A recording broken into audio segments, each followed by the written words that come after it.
Hey, it's Shop Talk, baby. This is the show where it's okay to be you. We're talking from Yale to jail and from the church house to the pip house.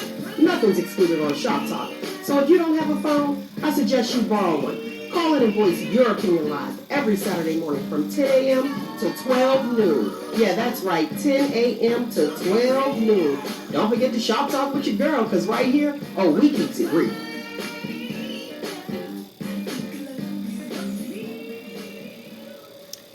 Good morning to you. How you doing, Amber?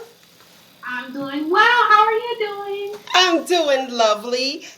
For those who are just tuning in, you're listening to Shop Talk with Mel, and today's guest is none other than Amber, and Roogle the Movie Guy will be joining in a little bit later. Today's topic is free your mind. There's so much going on. It's like, what's on your mind? Let's vent and let's do what it is that we need to do just to get it off our chest to start anew. I'm going to put out the call number right now so that there's no issues, because we might be getting into it and forget. I always forget. The phone number here to voice your opinion live is 619-902-2287. 619-902-2287. And guess what? For my lovely people, you can text it if you don't want anybody to know who you are. You don't want to call and they be like, oh, wait a minute. I know that voice. Hold on a minute. I know that voice. So instead of doing that, we got you covered. All right. So good morning, Roogle. Good morning, Amber. And thank you for tuning in. Good morning. Yes. How was it? How was your weekend? My weekend is going good. Actually, yesterday was my anniversary, so we got to figure out what's going to happen because my week was crazy. So your week was crazy? Extremely crazy. Yeah. How about you, Amber? How was your week? It was pretty hectic also, but it's winding down. I'm past the bulk of it. It's over, so I'm just like changing into lower gears and just trying to chill out, get caught up, get ready for winter. I feel like the seasons are starting to change already, so I want to start getting ready for fall and all that good stuff. I heard that. Well, fall came. Like, it's September 1st came, and it was like, boom, we're ready. Yes. Very quick. Roogle, do you have any plans for your anniversary? Or should you not say nothing? Photo shoot. A photo shoot for anniversary? Photo shoot. Yeah. That's what we're doing now. That's what we do, y'all. That's what we do. Her family is a very they have a strong art background. They're creatives. Mother is a photographer. All these people are overseas, of course, but mother is a photographer. Father is a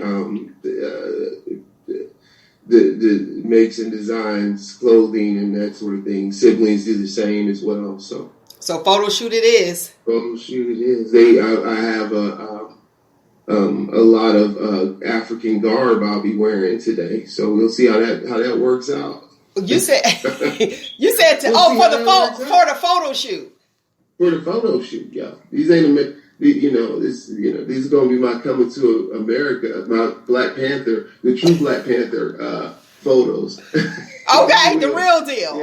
Yeah, because I remember I was asking her something about like when that movie came out, like about the stuff. She's like, "Oh, that's a priest collar. They don't really wear that like that anymore." You know what I mean? Blah blah, this and that. It was interesting. I mean, granted, we thought it looked really good in the movie. Oh yeah, it was laid out. When you look at the stuff though that they're actually wearing, it's like it's not that. And I'm like, man, it's kind of thick, kind of extra velvety. Go see what happens. I was like, y'all wear this, and I was like, it's like 100 degrees over there. Right? But yeah, we'll see what happens. But I'm looking forward to it. I'm looking forward to it too. I might have to come get me some real pieces just for a photo shoot. I thought about doing one for my birthday because my birthday is Wednesday. It's a holiday. Excellent. It's a holiday. Yes. And wait a minute, it's so funny because I had planned this and I'm like, oh yeah, I'm off for the whole week for my birthday. Well, I forgot my other job. The job, Amber. I was like, oh wait. I was like, that's not happening. I'll be off from the other job, but I won't be off for the main job. So I guess I'll be here, but I'm gonna do something. Are any of you or either of you one of those people who celebrate your birthday all month? I used to be. I especially when I was in college. I was like, I would start celebrating my birthday. Well, pretty much after December 31st. Like the whole month. My birthday's in January, so but it's the 19th. So I just kept the party going from New Year's all the way to the 19th, and then so to the point to where I'm like, oh. You're supposed to report to college. On the 15th. I'll be there on the 20th. You know what I mean? That kind of stuff. What about you, Amber? I actually don't really celebrate my birthday at all. Okay. Yeah, my birthday was on the 30th. That's why I said, oh, we're Virgos. That's it. Look, that's the link. I'm fellow Virgos. So yeah, I normally don't do much for my birthday. So, wet blanket. Okay. Is it religious reasons or is it just personal? Yeah, just, I mean, I might do a little something, but I can just as easily not. So. Okay.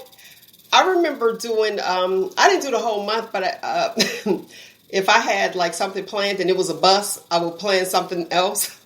So I remember my cousin Terrence was like, how many birthdays do you have? And this was a long time ago. It was so funny. We were in Cleveland. He was like, I thought we had that. I said, yeah, that was a little set. I said, now we're about to go here. And, we had a money bowls. Do you remember the money bowls?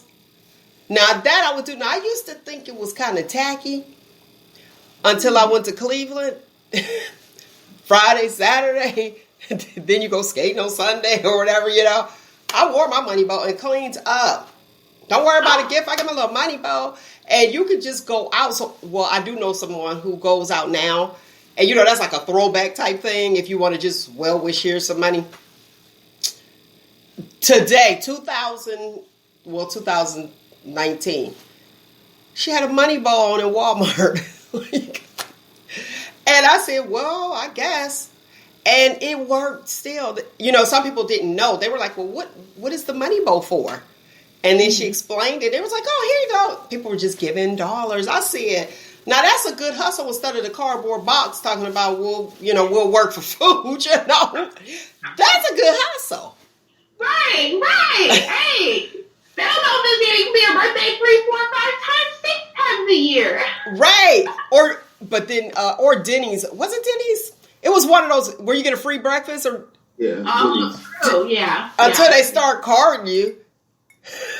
You was like, I'm going to hit up all of them for the whole week. Roogle said the whole month. Party. Yeah. I mean, that was my younger days when, but, as an adult, I'm just happy to get a cake. Are you? At least a cake. A cake that I probably ain't going to eat, but that's the bare minimum. See, I'm with you on that. I believe everyone should have a cake. And you're right. You probably won't eat it. But you have to have something on your birthday. Like on the actual day. I am that person. Just kind of like with other holidays. It's like, okay, you did well. And if it's like a graduation day, that's why I was on you so hard, Roogle. What was it, Christmas? Was that Christmas? Yes. And I said, I'm not going to be keeping these gifts all year until you guys come. I was like, here, meet me here. But I think that you should get it on your day. I am one of those people. It means so much more. They were like, oh, okay, well, my party is on this day or Saturday or whatever. And people bring gifts then. It's just not the same as the actual day, even though it's a boring day. It's hump day, though. That's a good one. But it's like, you could just write it down. Happy birthday. Or here's an ink pen. I'm hype about the ink pens now. Look. I mean, hey, if given the right ink pen, you could spend hundreds of dollars on the right ink pen. Let's not underplay ink pens. Now, if you just give me a regular old Bic, regular old plastic ass Right. You know, like I don't. What is that? I need to click or something. Yeah, I needed to click. Yeah, I don't like the Bics either. Poor thing. Look at Well, you. I mean, I'm not anti-Bic. I'm just saying. I am. To remodel. I am. You know. And they all sit in a little tray. They be like, "Oh, can I use your pen?" Here, you can use that one. And wait a minute. The people that asked for the pen got a problem with the Bics. I wanted to use that one. No. I'm just saying, I don't just want the old plain ass Bic. That's all. I want the plain one. I wanted the one where it got like the little felt kind of like the ink kind of drip out the top a little bit. Make you feel like you're in the olden days when you write your name. A calligraphy pen? Like, oh, he fancy. Dearest Clarice, I write this letter hoping that you are well and the family is stable and the farm is doing prosperously over this winter break or whatever. I want to be extra old timey when I'm writing. Off the hook. Do you have a preference in pen, Amber? I prefer the felt tip pens also. I feel like even the act of handwriting stuff is like weird and it does feel old timey, you know. And it makes me want to like practice. I did get into calligraphy for a little bit and I was able to improve my handwriting, but then I stopped practicing and I kind of fell away from it. But yeah, I think just the act of handwriting stuff is old timey. But old timey in a good way. In a good way. In a good way. Yeah. Like, for example, everybody be like, I need to light candles. That's as old timey as you can get. Yeah, now that's old timey with light candles. You got electricity. You got a dimmer switch. But you want to light a candle? What? This is an effect. But for what? Like to set the mood or for the scent? I'm just saying. Like, you know, back in like Babylonian times, to light a candle, man, that was a lot of power. You know, I mean, think about it. Like, you had a candle that light, like that's why everybody went to bed at night because there was no light. You know, you spend all day making a damn candle to burn up in 1 hour. Yeah. Oh, we came a long way. You got 240 hours, 360 hours. But listen at this. With the candles, look, speaking of the candles, I had no idea because I'm that person. I thought it looked really pretty in the house. You put the candles in the windows until I was informed that meant, now I had the fake candles. I had to, to click on the roll on in the windows in the front of the house. Until I was informed that means welcome. So if somebody was in distress, like old-timey Roogle was in distress, that meant welcome. So if they had candles lit, that meant welcome. Let me tell you, I ain't never took them. I unplugged. I said, wait, what? It was like, oh yeah, if somebody's in distress, that means welcome. You could come here and I'll help you. That would be a negative, ma'am or sir. I had no idea. So everything has meaning. So I wonder, because I always thought about that like this. Like if I broke down and I was somewhere I didn't know where I was at. Let's say, I just needed like immediate help. Uh-huh. If there was a house that had like an American flag, would I choose to go to that house versus one that didn't? Now, that's a good question. Would you? I don't know. I wonder if there's certain signs of like what house would be the best house to go to. I would think the lighted houses. When I go drive down Fifth Avenue and I see the candles in the windows in those houses, I do think the houses look more welcoming. Like if you were in distress and you're like going up to a stranger's house because you need immediate assistance. Wait, Amber. Amber, hold on 1 second. Roogle, she has no idea where my house is at. Uh-huh. So I guess I was just filling in, right? Yeah. Like when you said the street, I was like, I was just like, hey, let me join in. Boom, boom. Uh-huh. This is what we do. Yeah, this is what we do over here. You said where I stay. Get off my lawn, damn it. You actually said where my house is, so that's why I was like, go ahead, though. Oh, no, yeah, no, that was just saying that, like I said, when I drive down that street. Uh-huh. Yeah, I think it looks beautiful, and as far as the American flag, I would look for other signs as well. What would be that sign? What is the safety sign? Black Lives Matter, man. Yeah, that's it. Like, you got that? With the pride flag or the pride flag. Yeah. Okay. A symbol of like acceptance, I guess. Yeah. Okay. I can say, the pride flag. If you see the pride flag, you pretty much. You're probably okay. Yeah. It's like, all right, we could go there. But yeah, that Black Lives Matter sign out in the front, I'm going. Hi, can you help this black life? Can you call the police for this black life? My charger or my phone is dead. I left my charger, something stupid like that. That's interesting. So there you go. That's the safe code. Mm-hmm. So would you go? What about the Blue Lives Matter sign that's out there? Where's my cricket sound effect? I mean, I would probably look for another house first, honestly. Okay.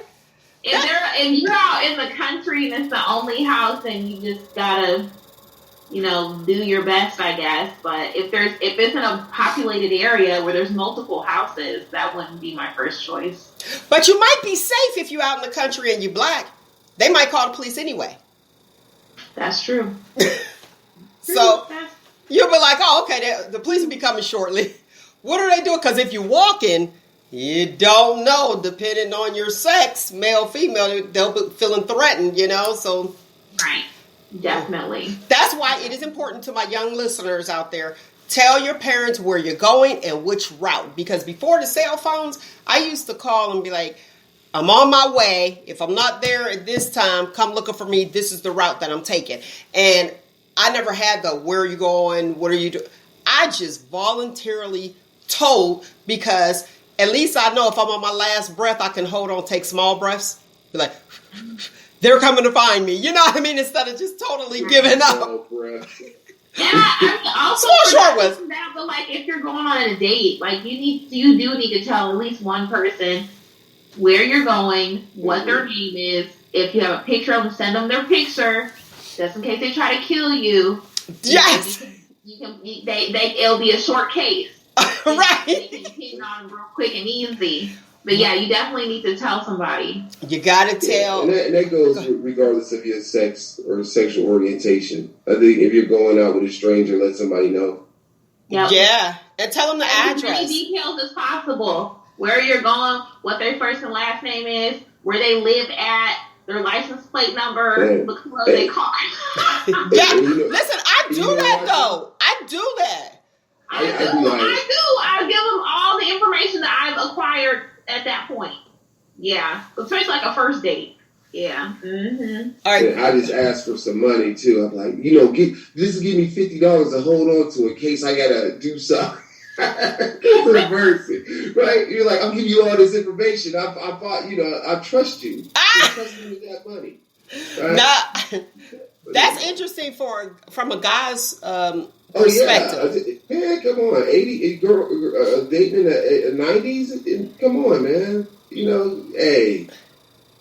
Tupac said it best in Dustin Disgusted. She set it up, You know what I'm saying? Like, he was like, he said the F word and all that kind of stuff. But he was talking about how, like, dudes be going out and they be thinking it's all good. Next thing you know, you get shut down. There you go. Cardi B said she did it, remember? Yep. Yeah. So Cardi wasn't the new one. That stuff was going on for a long time. I remember a family. You might be a little bit more discreet with it. You ain't telling everybody. That's embarrassing. Wouldn't it be embarrassing? Shut down? Did he get robbed? From a chick. I mean, coming back home with your pockets inside out. I mean, I'm just saying, like, it usually ain't her. It's like you go there, and the next thing you know, it's like, she set you up. You kicked in or something. Yeah, you set up, right? Not that's true. I had a family member who gave me mad money. That's what she said, $50. I said, what's this for? She said, that's mad money. Mad money in case you get upset and you want to end the date and you want to leave. You don't have to go back home with them. I never drove in the car with someone on the first date. I always drove myself because you got to have that exit. But she's like, here, if you got to call a cab, whatever, prom night. I think she gave it to me on prom. She's like, here you go. So I was in the car, but I knew him anyway. I said, I'll take this little mad money. Thank you. And that's it. Mad money. Always got to have mad money. I learned that. She's an older relative. I was like, boom, mad money it is. So send your daughters out with mad money so they don't have to depend. They can catch an Uber. Make sure you're getting the right Uber, though, because it's off the chain now. Yeah. Yeah. Now, are Ubers, and this is just a random question, Are Ubers less expensive than a taxi? I feel like they are, but I don't know. Because it seems like they're taking the, taxis. Taking over. Yeah. Taxis is just like an old thing, Roogle. Like bad. I just think the thing is the speed of it, right? So if you're in a big city and you walk outside your hotel room, there might be cabs lined up. You just hop in one. But an Uber might be one of those things where you can kind of like, oh, I'm at the club. I need a car now. Let me start hitting it up instead of like, calling the local. What it does is if you travel, no one's now looking to say who's the cab company in this area. They're just going to that app to get that ride. That becomes their access to transportation versus the search that you would do for public transportation in an unknown city. Now you're right.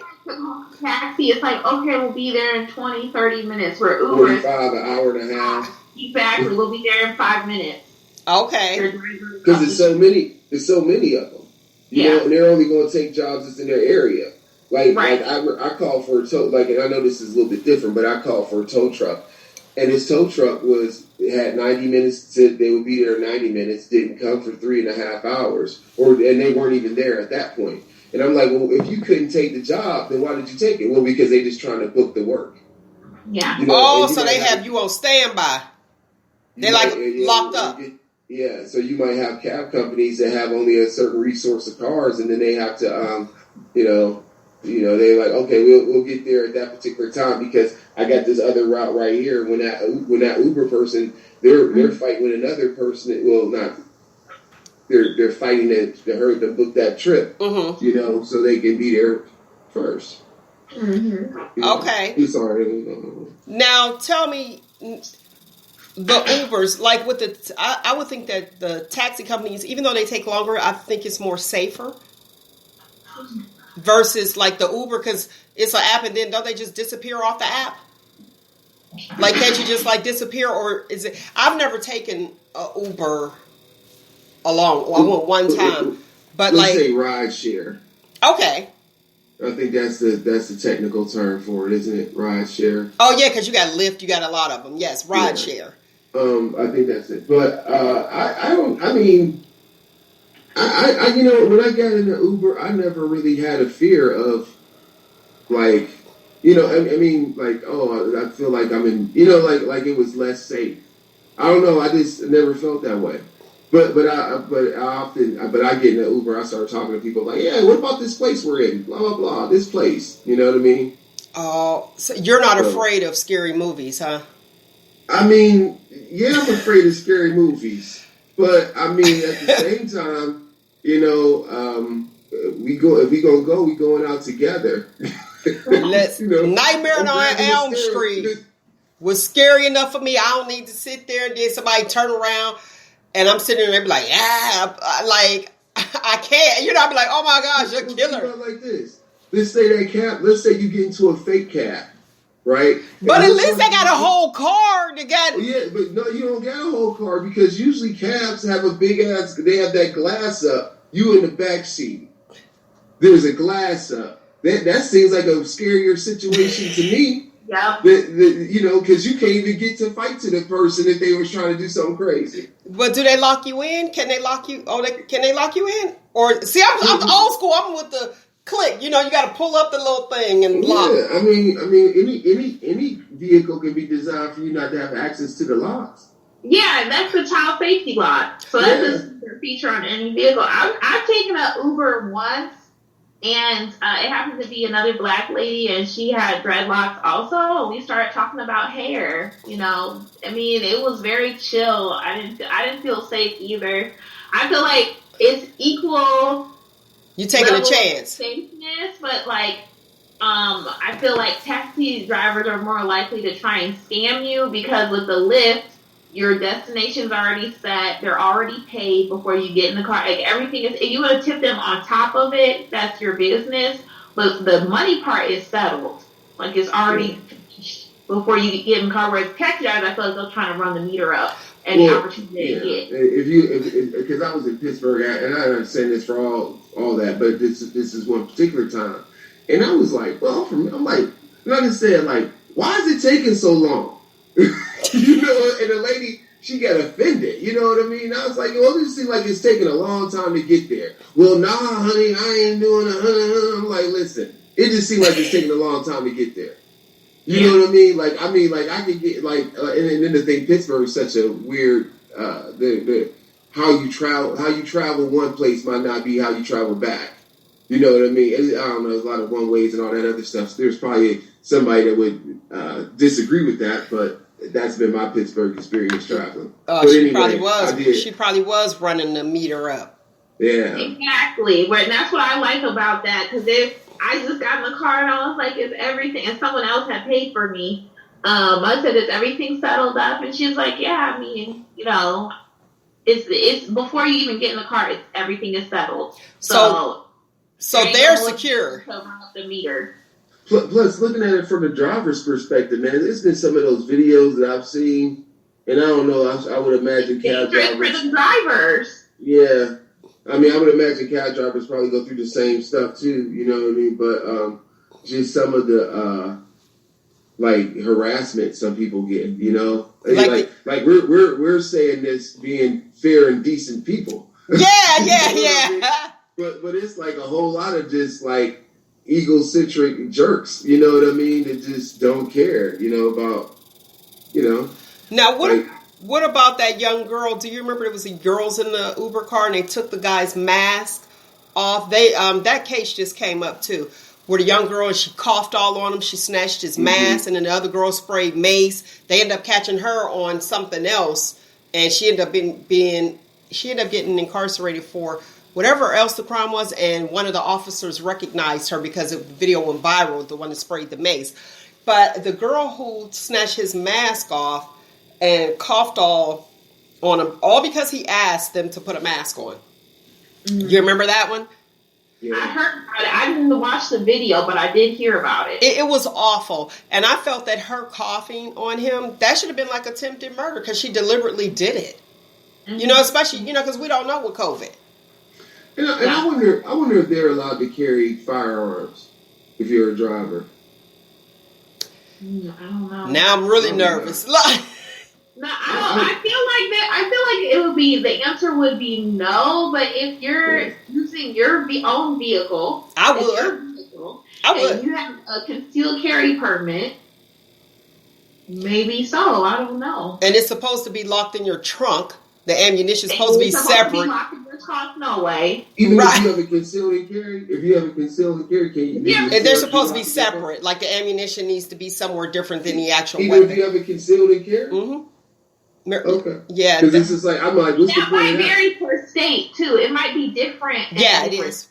It is per state. So, there are different laws, but mine would be there, and I would just hope that somebody in the back wouldn't get it. You know, because back in the day, you used to carry your piece up under the seat. Now people will be like, hold on a minute. Look at me telling.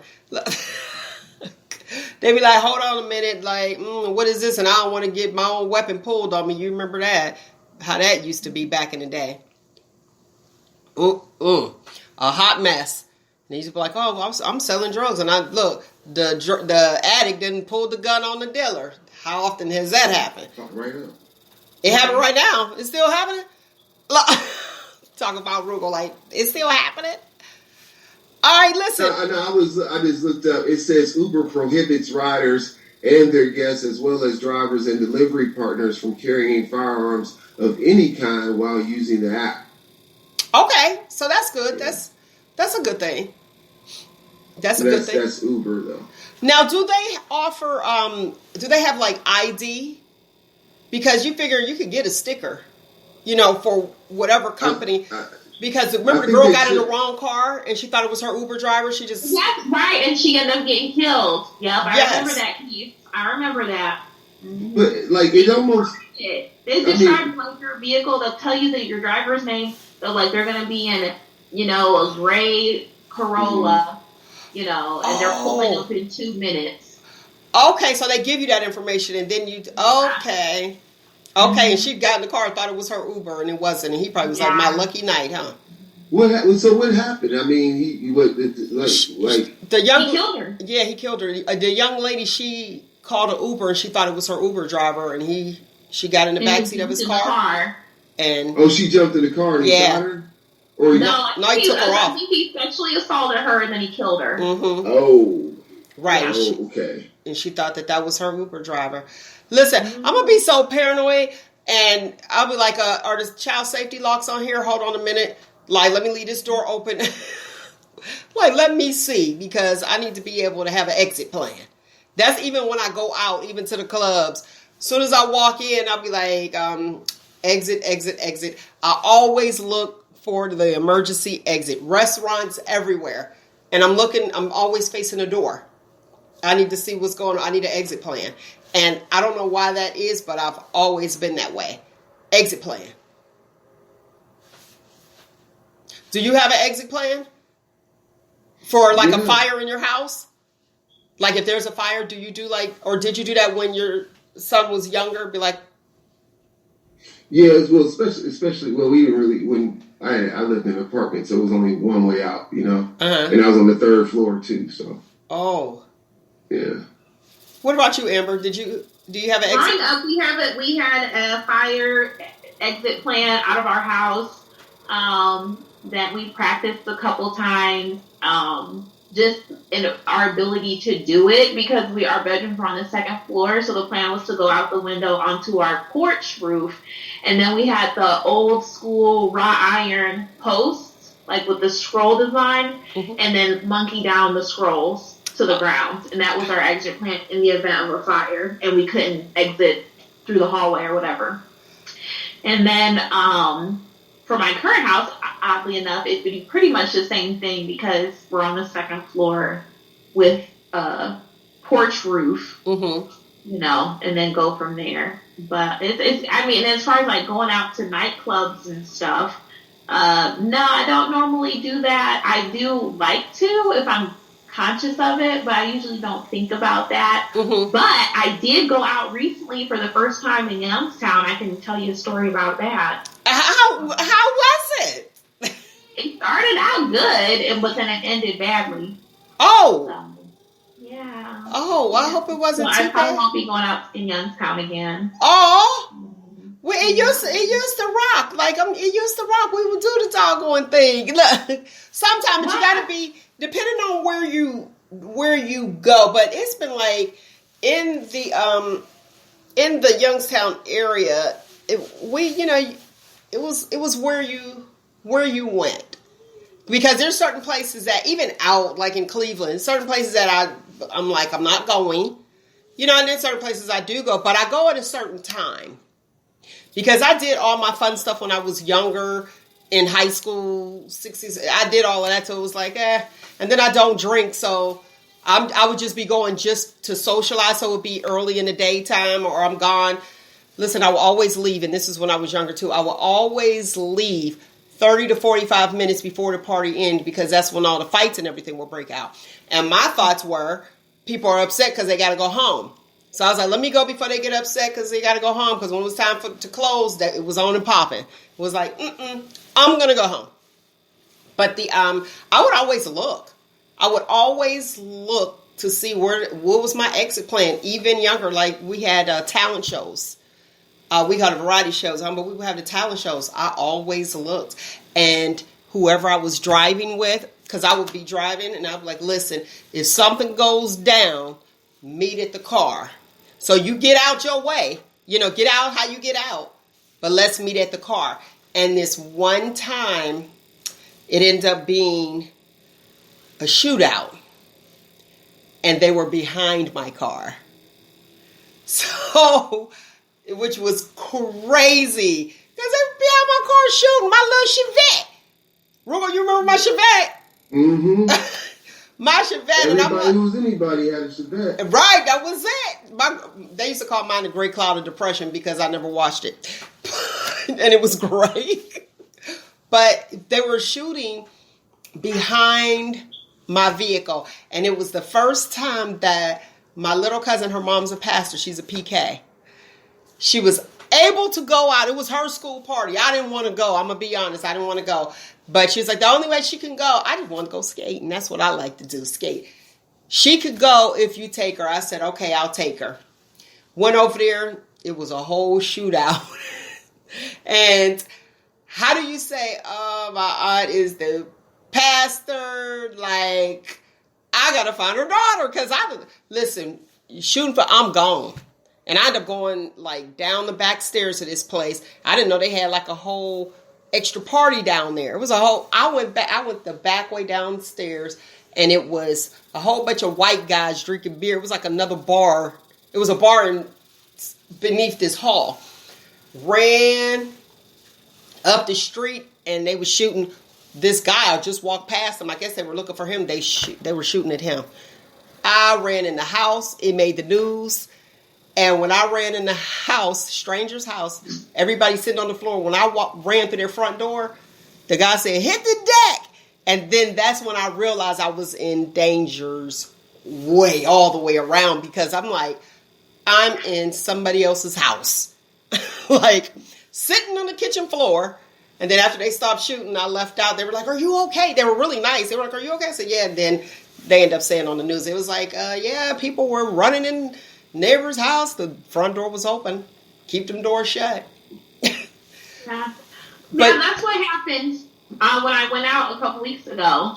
I went out by myself, and it started out good. I was bar hopping, I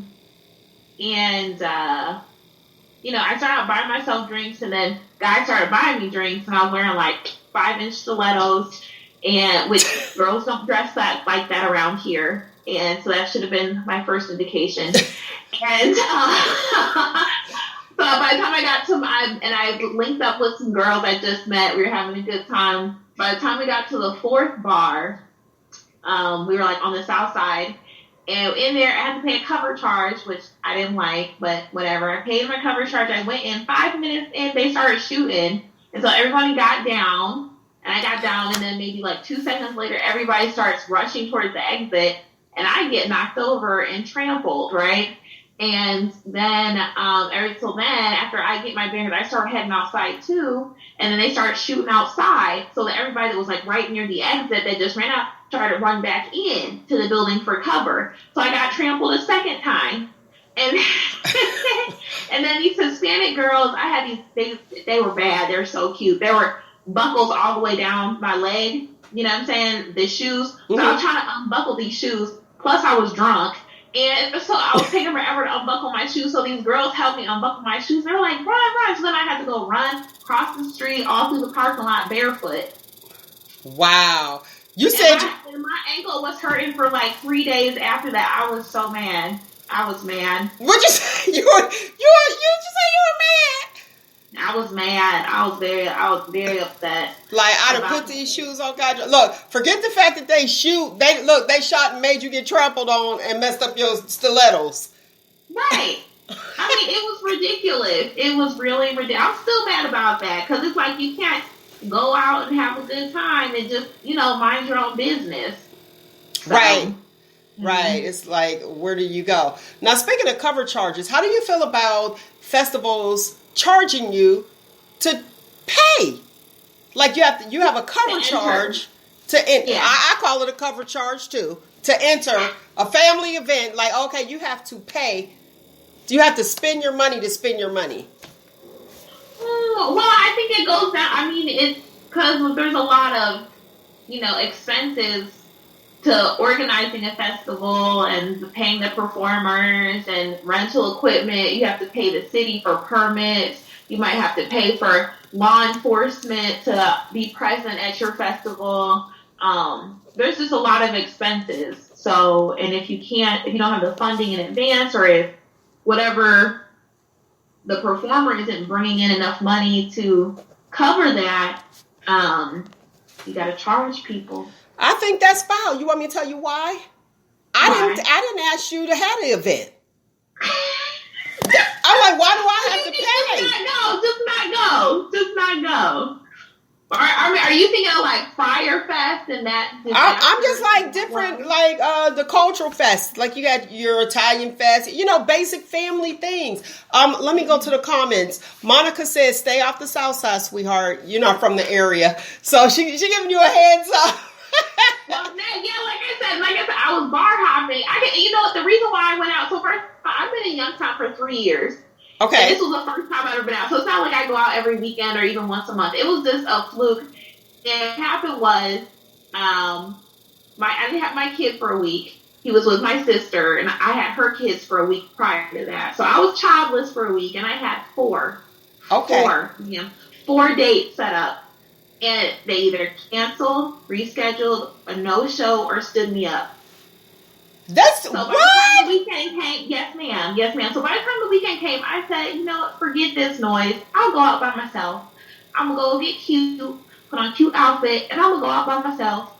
And if I don't have no friends to go out with, I'll buy my own drinks. And that's exactly what I did. And you can do that. That's exactly what I did. Went and bought my own drinks. And then, like I said, dudes started buying me drinks. And I had a good time. And, I started off on the north side, and I was working my way down.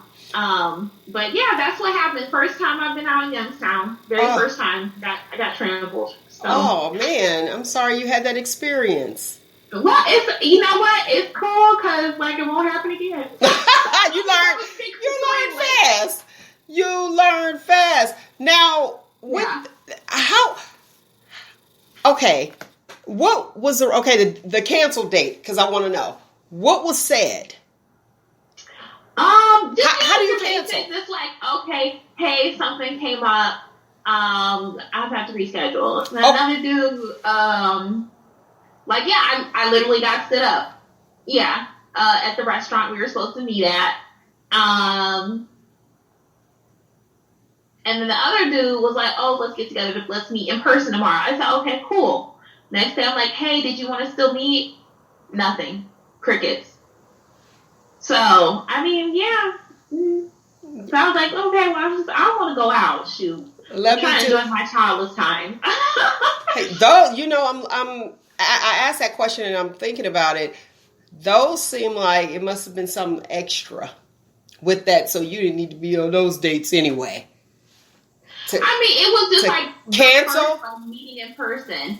I think that was. I have no idea, but I was just like, whatever, because I was, I do roster dating, so it's just like, okay, on to the next one. But what kind of dating do you do? Roster dating. What's your thoughts on that, Roogle? From a male's perspective, do you guys do roster dating too? There was a term called rotation. Okay. Like you might have had your rotation, like maybe it's like how baseball teams have multiple pitchers in the dugout, in the dugout, but in the bullpen, you know what I mean? Like these are the how many ever are in your rotation that you're dating. Okay. But it might be, not a whole bunch of new dates. I mean, not new people. Mm-hmm. But you might add someone to your rotation. But the downside with that is that like if you get a really strong rotation, you might have something really good fall off that you're not, because you're just preoccupied with everything that's going on. Okay. Yeah. Okay. I know that good one will fall off. Be like, oh, you don't have time. I mean, but you might, your whole thing might, becomes a lot. I think I shouldn't say everybody, but some people have that opportunity to, sometimes it's hard for somebody to have one person to date, let alone multiple people. So. Mm. I think it depends on your situation. I do encourage it for women just because typically women get emotionally invested prematurely. So if you're dealing with, if you're not giving one guy all of your attention, that's going to reduce that from happening so that you can remain objective. I agree. I agree. Now, and men do the same thing where it's like, you don't want to put all your eggs in one basket too soon. Mm-hmm. And see, I'll be running. I'll be like, you're too clingy. This and honestly, when you say women get emotionally invested, see, that's a problem. I'm so invested in myself and what I have going on. So it's like, you can come and chill, tag along if you want to, but this is where my head is at. And I think that a lot of women would appreciate if men would say where their head is instead of thinking, like, okay, we're going to be together, or giving them false hope. Because I hear women constantly say, like, I was minding my own business. You came and had an interest in me, and you want to date me. So now I put this to the side. Yeah, Roogle, you can say what you want to say in a few seconds. And wait, let me finish. And I stop, and then all of a sudden you want to ghost me. Hold on. Right. Go ahead, Roogle. What you got to say? I'm just saying that it takes to being in the world of sales. What I'm saying is that you get to a point where it's like, hey, I got a product, right? I got this product. You need this product, and guess what? You may already even have this product, but I got the better product, right? That's what we're doing. Now you choose to buy, right? You choose to buy, and the thing is, you got to choose. If that product no longer works out for you, you got to take responsibility and say, well, you know what? I don't want this product anymore, right? But you get people, and this is for my situation from sales, is you get people who, even if you offer them a better product and they be overpaying for a product that does less, they gonna still stick with that product because I ain't ready to change yet. I got to think about it. It's like, well, what more you got to think about it when I can show you all the value?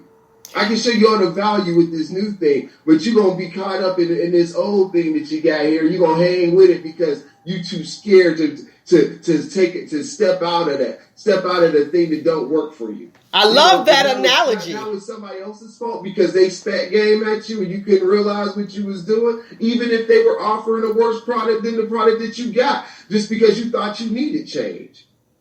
Come on now. Oh, okay. Go ahead, Amber. Sales that kind of got like you can't. You got to look at that from the perspective of you also a consumer of the product. And if this product is no longer good for you, then you gotta make up your own mind a dip. We be having brand loyalty to brands that don't deserve our loyalty. Now you're preaching. Go ahead, Amber. I'm preaching, yes. And I think that, to me, that sounds like personal accountability. And you have to take accountability for how you contribute to your situation. But what you were discussing early on was that, women would appreciate men were honest about where their heads are. And I'm really kind of to a point where men intentionally are dishonest. It's not, well, they just don't know. They don't know no better. No, it's intentional. And I feel like I'm not Captain Save-A-Ho. It's not my job to fix you, to heal you, to be your therapist. Listen, if you're not where you need to be at mentally, I wish you the best. I'm keep it pushing. But you got to make that assessment, though. Right, exactly. You have to make that assessment. Well, when you're dealing with someone who is intentionally manipulative, intentionally deceptive, then it makes it a lot harder to come to that conclusion. So I think you feel that accountability of if you're, and it's not just if you're a man or if you're a woman, but if you are a human being, because women are manipulative too, women are deceptive too. If you are deceptive and manipulative and dishonest with people you deal with, you're a bad person. Like, that is wrong, period. It doesn't matter if you're a man and you're a player or whatever, or if you're a woman and you're securing your bag. If you have to secure your bag or be a player and you have to deceive people and manipulate people in order to do that, like, you're a bad person. Well, yeah, and I think people also need to have discernment of what they see.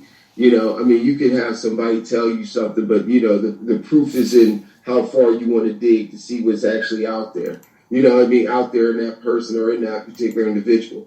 Like a lot of things, like, people in this town, because it's small and everything, small and getting smaller, people often say, well, everybody knows everyone's history or track record and all that kind of stuff. But but for some reason, we in relationships, we discount that.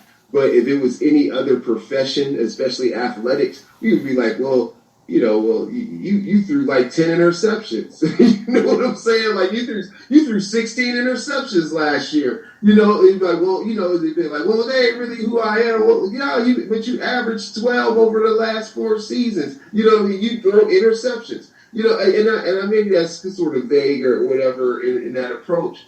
But it's just that, like, I think there's telltale signs that people can pick up on. There's things where you automatically know if this is good or bad. And then the thing is why should you?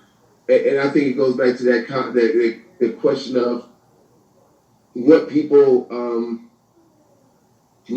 view as their deal breakers, the 80-20, whatever scenario you want to use. How are you weighing those things? And are you treating? I think that's great points, and I think, at least in my experience and what I've observed and what I've heard from other women, is there are a lot of people, particularly men, who don't have deal breakers. They have no plan, they have no direction, and they want, and they have the let's see where it goes mindset, and that's all they have to offer. And if you as a woman find it unacceptable, it's just like, well, that's the end of that. But I think when you're dating, I equate dating to like business and career. Like if you, for example, I was just thinking about this, and I was going to share this with a friend of mine.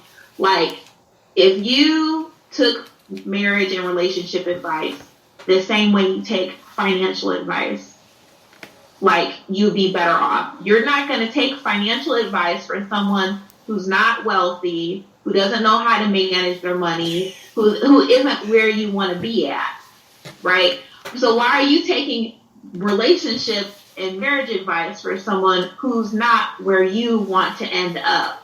They can't speak on something they've never experienced. Well, I would say this. It's interesting that you use finance when most Americans don't have any savings if they're to last them a month. Right, exactly. And then there's people like Warren Buffett and Bill Gates who they'll drop little pieces of knowledge here and there and give their advice. But I would think listening to those people, or not even just like a billionaire, but someone you deem who's well off, someone you look at and think, wow, they seem successful. I would love to be in their position financially. Well, then those folks are probably good. So why are you going to take advice from the bum down the street that's, begging for food in Walmart parking lot? Like, because it doesn't make any sense. Because they got a better relationship. You don't take advice from somebody who's not where you want to end up. Well, let's put it like that. Let's put it like this though. We don't want to dismiss the experience of someone who may be down and out because they can tell you exactly where they went wrong. They're like, I was snorting cocaine, I went to crack, and this is what happened. Don't do drugs, right? But you know what? There's it's a story one thing if they're being a cautionary tale and saying, hey, this is what I did, don't do it, versus that crackhead saying, hey, you didn't come throw crack because it's the best thing that's ever happened to me. And that's how it is. And I think a lot of men, they get advice from a crackhead who's encouraging them to smoke crack. Not saying, hey man, don't do crack because it's bad. Look at how my life is. They're like, no, my life is great. I love being in the parking lot. I think they're not being a cautionary tale. Their story's not a cautionary. They're trying to present it as this is great, this is what I want, and somehow I'm going to help you achieve something that I've never achieved myself. Well, I think the thing, but think about it like this: isn't that every parent's aspiration? If they're like, if your parent only had a high school diploma, but you went to college, you can easily. That is not all parents, but there's a lot of toxic family structures, toxic family systems. Okay, let's eliminate the worst. We know the worst are the worst, right? But people fall into that trap. I was listening to this guy on this clip. I forget, his name might be somebody Peterson or whatever. It might be. Because I can't remember his name, but he does these clips and he's like really talking. Like he might be a professor or something like that. And he's really like talking and something like he's talking, right? And he's talking and it's like, I'll be like, man, this dude is talking, right? So, damn it, I'm trying to say you guys, I forgot what I was even going to say. But he talked about, somebody said, do you think that women just automatically go to bad guys? Like, I don't want to be with a good guy, I want to be with a bad guy. And he was saying that he doesn't think it's an issue of the guy being good or bad. It's the issue of the guy having a level of dominance. and sometimes like people view rebellion as dominance versus those who go with the flow. You know what I mean? I shouldn't say go with the flow, but that aren't disruptors, like that sort of thing.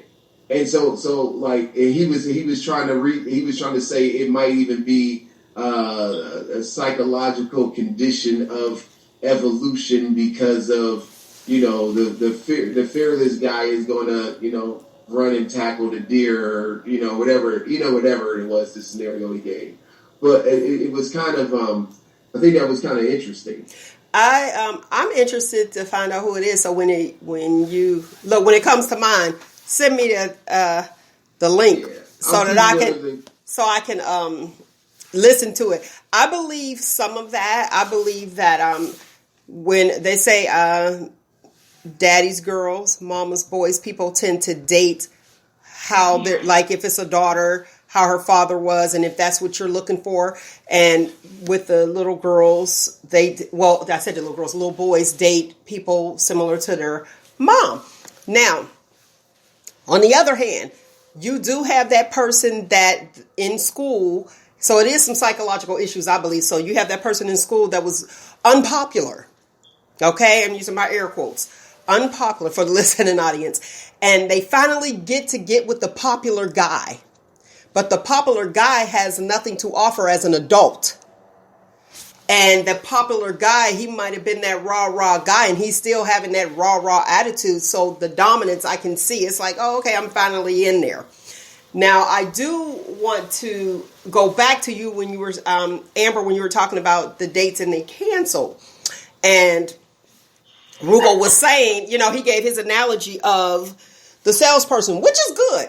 Because, yes, you overspent, meaning you invested a whole lot of time in something that you should not have, and you needed to know when to cut your losses. So I love that analogy that you use. And then you have that person that you wouldn't even normally give the time of day, because you're like, okay, well, this is what I like. I look for people that have these qualities. Like what you were saying, Amber, when you were saying if you want somebody, you want to be here, you need to get somebody that's there.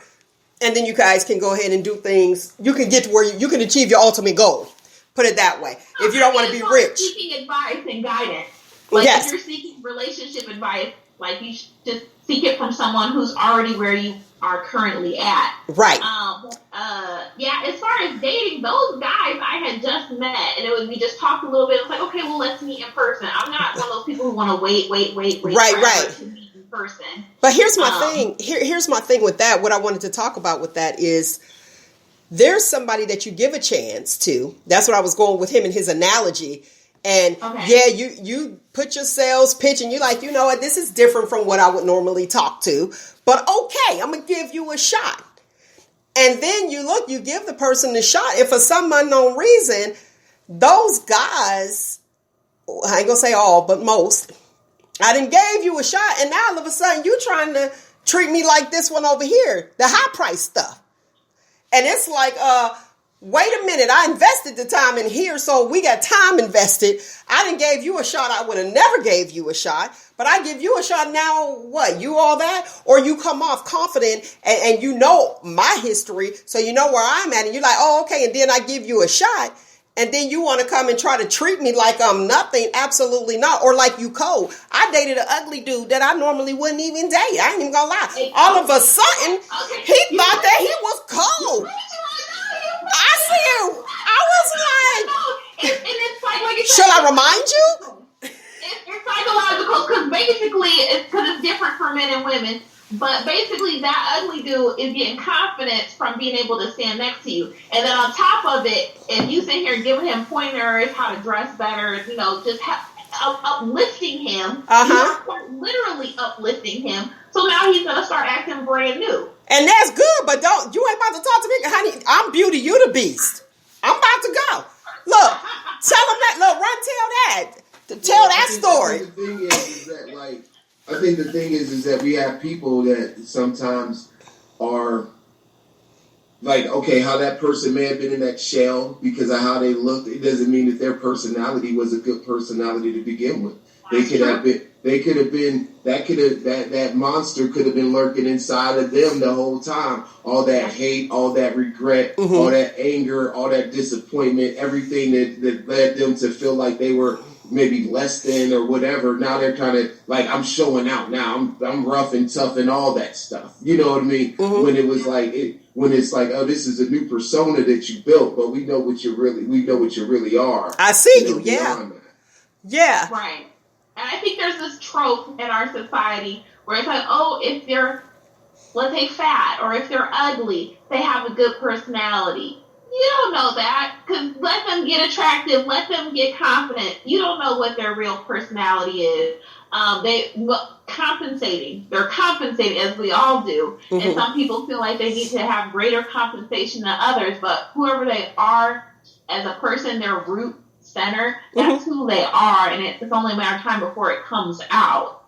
You know, so it's not worth it. I wouldn't encourage a woman to quote unquote date down or whatever, because that scenario you just described, it happens. It does. And you know what? And my thing, honestly, you know, you build up, and I want you to be the best that you can be. Here's where the problem comes in at, and I see it often. The problem comes in when now I done built you, and I'm using me as an example so that you guys can get a clear and uncut picture of what I'm talking about. So I build you up, and now you want to start tearing me down. That's where the issue's at. And the issue is they let their outer appearance be the hindrance to them having real connection. And like, oh, I can't be happy because I'm ugly or because I'm fat or whatever, instead of focusing on themselves and building themselves up so that their true self is more emotionally mature and, at a higher vibration.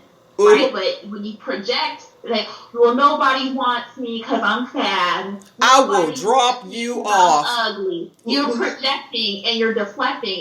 Even if nobody wants you, you still build yourself up. You still pour into yourself and uplift yourself. So what they do is they'll sit here and blame X, Y, Z as to why they can't get nobody, why nobody have them, and focus on that instead of focusing on themselves. So that when you do get to the true self, it's not where it should be at. Go ahead, Roogle. I want to take on, first of all, I want to say this is that pure charisma overcomes any way that somebody may view you. You know, if you're a person that people like, they just like you. You know, you because sometimes you see, you be like, how did that work? And you be like, but that person has a great personality. That person is just an awesome person. That goes beyond your weight. That goes beyond your height. You know, and all that stuff. But I want to take on the issue of, I think I heard something about dating down. Can we go into more? Because it was like, did someone say I encourage women to date down? No, she said not to. I discourage them from dating down. Okay. If a woman asks me for advice, I'm going to tell her don't do that. And I think I feel like that's something kind of more specific to our community, where I feel like we as women are encouraged to be supporting and be loving and be the come-up woman. But as we all know, in any community, in any race, the come-up woman gets left, you know? And if that's not, you're as a woman, you're not putting yourself in the best position. Ideally, you want to deal with a guy who's on your level and he is in a position mentally, emotionally, financially to be the person that you need him to be. Now, if you're 18, you're not going to have the same needs and expectations as a 40-year-old woman. Okay, go ahead, Roogle. But you do to be on your level. So do we ever look at someone for the potential? No, not at this age. No. Okay, I'm not dating the potential. So y'all talking from an age perspective. Yes, I am. Sure, like I said, financially, emotionally, spiritually, mentally, whatever you need, and that's another thing that women. That's the fault of women is we don't take the time to figure out what do I need. Okay, one second, Amber. One second, Amber. Let me hear what he has to say in his point. I'm just kind of curious about this whole thing because I kind of think like if we talk about the potential, like let's say we're saying like this. If I'm dating a person who's in medical school. Okay. They're not a doctor. Okay, that's nice. You know, so let's say they make less than the person that they're dating because they're a student. Let me say this to you first. Let me put this in your mind real quick, Roogle. You're a male. Yeah. Male, in my mind, and culturally, is the provider. Okay. So if you want to date the potential, that's cool. But as a female, I'm not dating the potential. I'm dating the guy. I told y'all, 2 weeks ago, or was it whenever, when this guy actually said he looking for somebody to build with. Not at 50. Sir, you should already be built. You preach it. Like, no, get out of here. So this is certain age. I've heard it so many times, and I heard it from a certain demographic.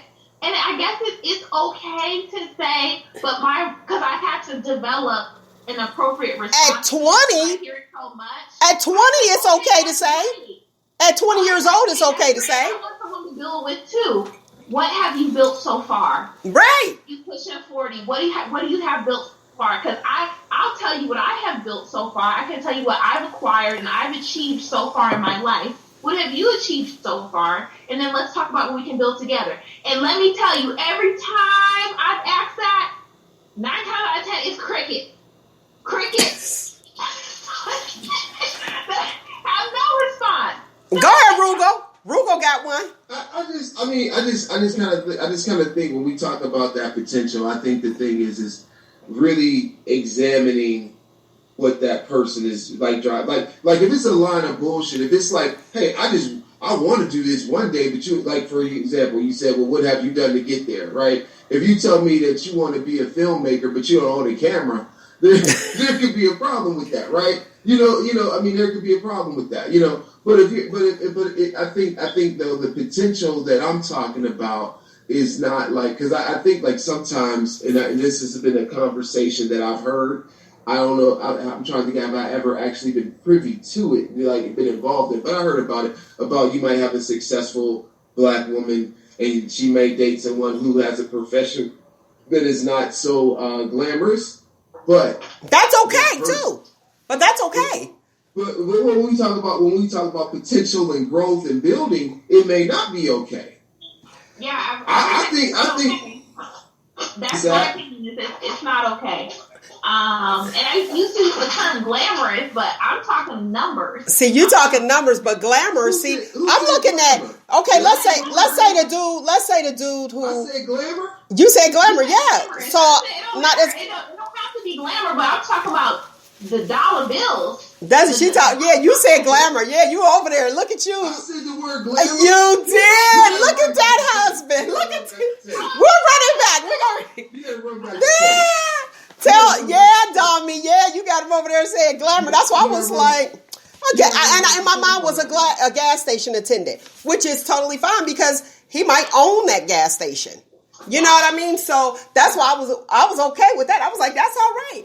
But I understand her standpoint too with the dollar bill because nobody's trying to take care of someone. Now let me be clear. Let me be clear. Let me say this real quick.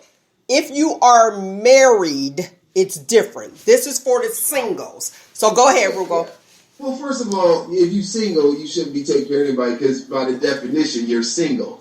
Now, if you're a couple, that's different. If your couple is defined as hey, we're not married, but we're in the same household and you're pulling together, that's a whole different thing. But just by definition of being single, yeah, you should not be doing that sort of thing. But I just kind of feel though that there's the what? I just feel like there's a standard of there's a standard of men, and I'm just talking from a male perspective. Well, let me put it like this. Let's say in a relationship, you have two people, right? In this case, we'll say a man and a woman because that seems to be the dynamic of the conversation. Okay. Right? Okay, so if you have someone who you connect with, and let's say, now I don't know how much Amber makes, but I would tend to think that like if she's not, she should be making a pretty nice dollar. Okay. If she's not, she should be. She seems to be very smart, insightful, articulate, all those things, right? But okay, so let's say she becomes the CEO of the education thingy at the place, whatever. Okay. Whatever place it is, she becomes the head honcho at that place. And let's say that head honcho brings down 100, 125, whatever it is, right? I don't know what these people get paid. They get paid. Well, I do know what these people get paid, but I was like, in certain markets, I'm just saying. So let's say it's that amount of money. So she obviously has this potential or ability, education, leadership that's been bestowed upon her to do this particular type of job. And you can have someone who could just be just as and her opposite or the person she could be with, just as insightful, just as articulate, just as masterful with the English language and just a brilliant or fun person to be around. But for some reason cannot find that pathway to the level of financial success that she's reached. Does that person then become not a candidate because they are not they don't potentially make the dollar amount? So what if they're like, hey, I try, I'm great, I got all this stuff, but I cannot break above 50. I can't break above 50K just because the world is against me. So it's, for me personally, I'm only going to speak for myself. It's not about the dollar amount, but is if you're able to provide. If you're making enough money to cover our expenses and our bills, then that's fine.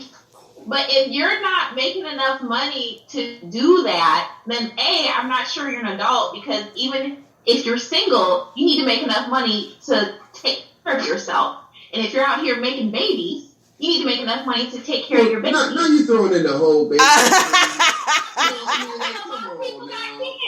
lot of people got kids, and a lot of men got kids out of wedlock. They got kids in different corners. Different corners, different regions, different area codes. Right, different areas.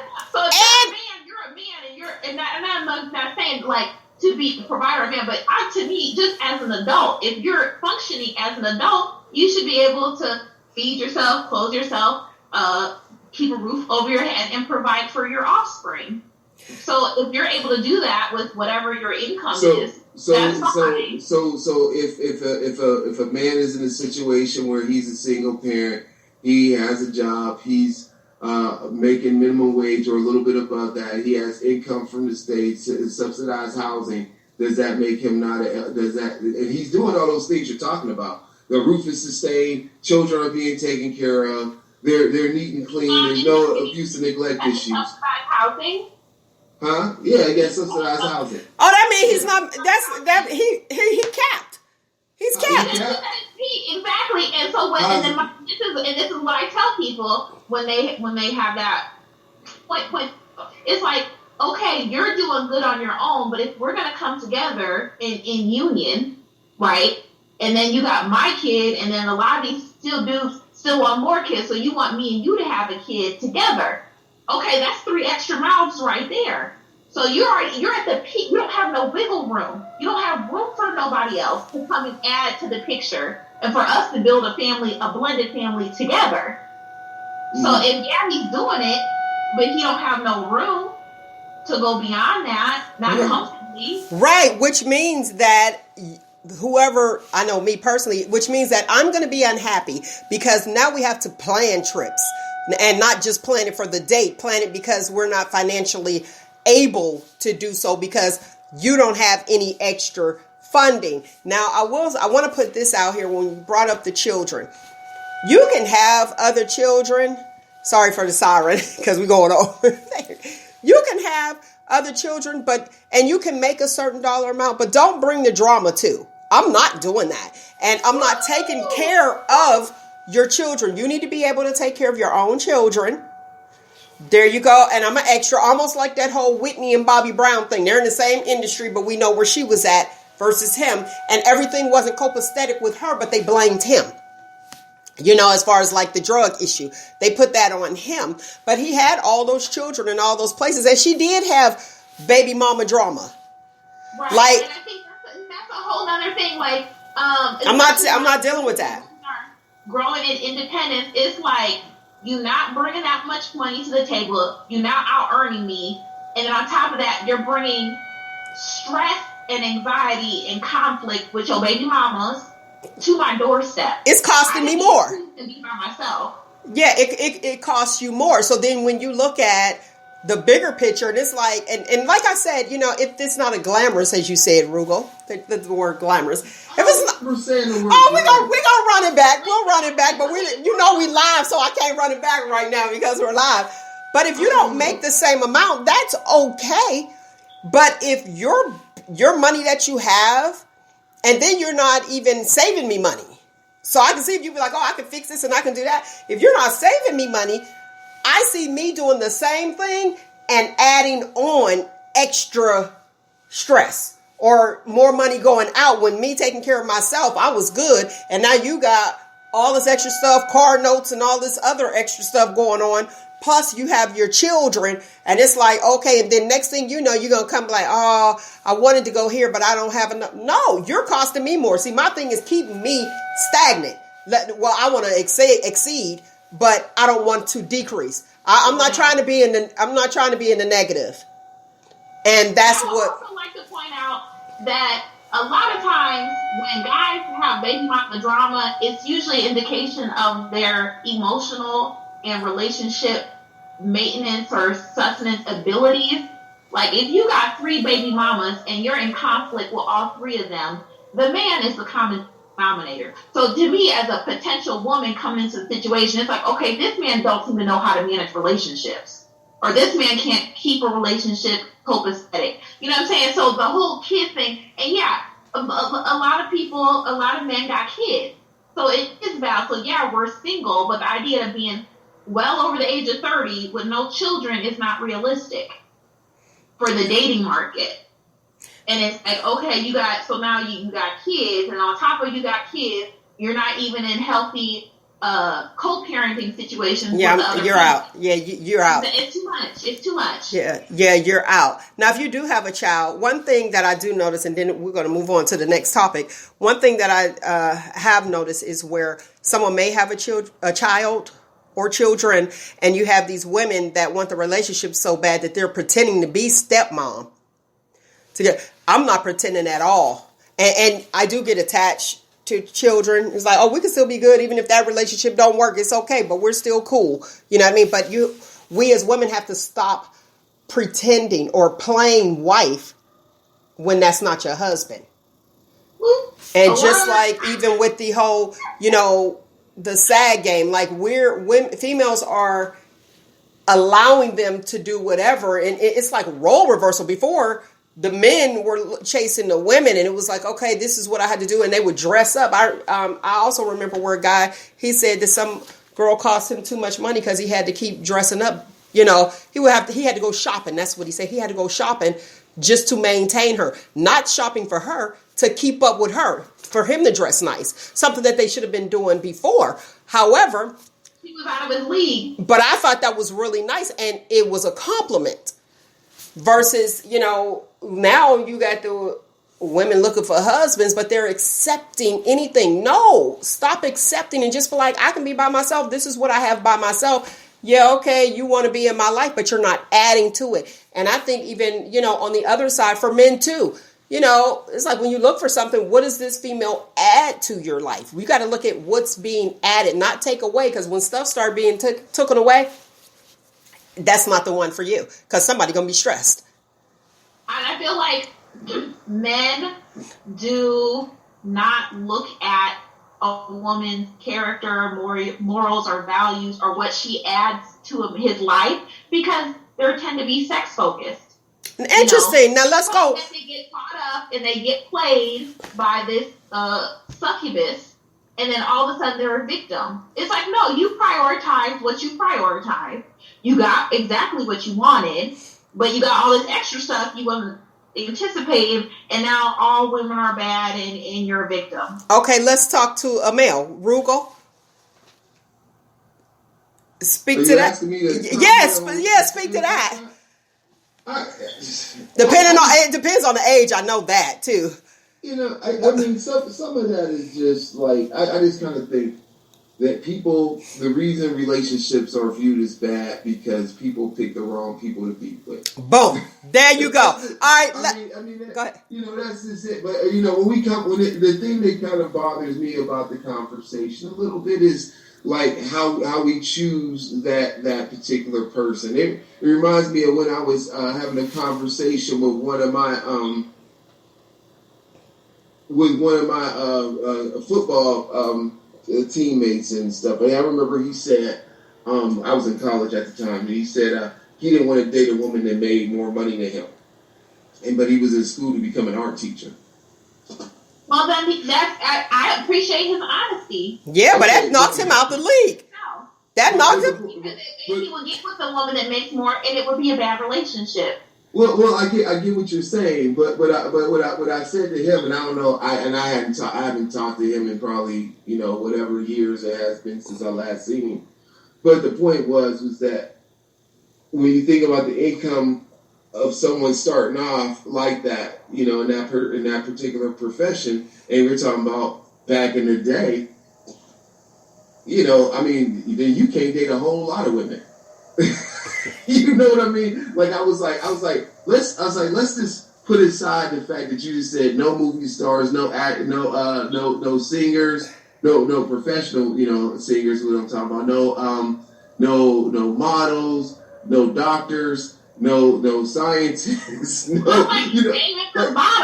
Yeah, right. Like all the things, and I think like you did, like I was like, what are you doing? I was like, you're putting yourself in a situation where you're saying that, like, if you look at it from a dollar amount, like, what is it in your ego that makes it difficult for that woman to make more money than you? Right, and I feel... especially when it's not like he's saying that I'm trying to be this inventor or this I'm going into a great profession, but a profession that doesn't pay oodles of money.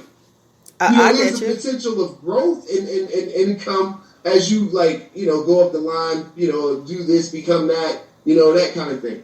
But when you think about it from the beginning, and where it would take, if you say, like, if you're your first 10 years out, and people tend to get married in their early 20s, mid 20s, or what have you, you are eliminating a lot of choices. All right, let me wait. Let me say this because we got to move on. Yes, you do, but I do appreciate, just as Amber said, I do appreciate his honesty because it probably will end up being an argument later on if you're dating somebody that makes more money constantly, where somebody has to come down or dummy down to make somebody feel comfortable. Now, let's go on to this. Guests paying for their plate when you are invited to a wedding. This is what's trending. When you're invited to a wedding, you RSVP. Do you think that you are responsible for paying for your plate because you didn't show up? So I've been married. I got married. I had a large wedding, and I think it is incredibly tacky to RSVP guests and then not show up because weddings are expensive. It is a lot of money. Okay, so do you think you should be inviting your friends and family and people that actually care about you? Okay, but here's the question. Listen to the question. So do you think if they RSVP'd and they didn't show up, they need to pay for that plate? It depends on the. It's a yes or no. Yes or no.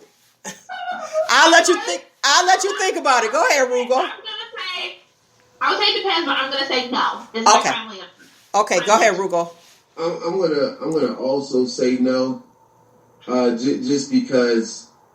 I mean, let's say they don't come and they send you a gift or money. Do you expect them to pay for it? That's the question. I mean, the whole idea of expecting something in return as a gift or a card is that payment, ain't it? I mean, when you think about it like that from that perspective. Now, okay, so let me ask you this. If you are invited to a birthday party, do you expect a gift when you plan that birthday party? If you're me, no. No. Okay, now you planned this wedding. Do you expect a gift? When you plan this wedding, when you're doing your guest list, do you expect a gift? Hope for a gift. I would agree with the hope for. Just because the idea is come join us for this celebration. Come join me for this celebration. But I think the culture is one where when you think of marriage, you think of like helping this new couple into that next phase, and usually that's done with some level of gift that is usually in some cases financial, or a toaster, or a punch bowl, or whatever it is. So you plan this big extravagant party with a gift in mind? That's how big you do the party, because I'm not a person that from my experience, I don't believe in long engagement. But the issue is too, I don't know if you need every bit of fanfare to celebrate something that's been done since humans decided to have monogamy. So, okay. You said since human. That's a whole nother show. Look, that's a whole nother show. Decided on monogamy. Okay, here's my thoughts on this. If you have a party, again, just like the festivals, you planned. I did not tell you to have this party. You said you couldn't afford it. You decided to plan it. I too had a big extravagant wedding, and I loved every minute of it. However, I didn't go into the wedding expecting a gift. If somebody, and I get the fact, that you pay per plate because they said they were going to come and you didn't have to waste your money and they didn't show up. To me, that is rude. It really is rude. But I can't see, and this was like a 50-50 waiver on this thing. They were going back and forth. I just can't. Here's my thing. I don't expect you to pay for your plate, but I know I'm not inviting you anymore. Exactly. There have to be consequences. Yeah, that's it. I'm like, I'm done. I'm just not going to invite you. So what if it's like these people who are? If it was it's an exception to the rule, like a hospital or something like that. Well, of course. Or something like that. But to just not show up, like who was that artist that bought all the tickets to the concert? The first what? I can't remember. About when 50 Cent bought out the yeah. Here they made money, but you would rather the person to come. So and I look at that like, okay, well, he got paid regardless, but you do want the people there, and I just think that I'll just scratch them off the list. But I didn't ask the lovely people, like, look, I'm back to the festivals again. Why I got to pay to get in to spend money? Why do I have to pay to spend money? You're offering this, but this is your event that you chose to do. Why do I have to pay to shop? Like, no, that's all right. I'll just wait. Well, I think the thing is that we gotta look at when you talk about, because there were people who would have parties at clubs and bars and stuff like that, or halls where they'd be like, hey, you gotta pay to come. I ain't telling you to have a party. I'm having this event, but I'm labeling it as my birthday, and therefore you come, but you pay at the door. That's whack. But you know what? Is it really whack though? It really is. Because if I tell you to spend my birthday with me, right. why do you have to pay because I chose to have this over here? Because think about it like this. It might be better if you had a hall and you told people, if you had a birthday and you told people, hey, I'm having this party and it's gonna be $10 to come. Like if you were just throwing a party and you said like people have holiday parties. I went to holiday parties at venues, right? Okay. So I had to pay to go to that party. Right. I think if you're paying for a cover charge to go into a club or to an event, my expectations are going to be very high. Yeah. Extremely. If it's something that I'm having, that is a fundraiser. If you have to pay, and I'm going to tell you where the funds are going. But if I'm having a party, that means I can't afford it. If you got to pay for my party, I can't afford it. How about that? And that's the way that I look at it. If I'm having a party, here you go. Now, here's the thing. Like, say if you have a birthday party and you're going out somewhere and everybody has to pay for their own meal, this is how you present it. Hey, I'm going to be at Yamato's on this day.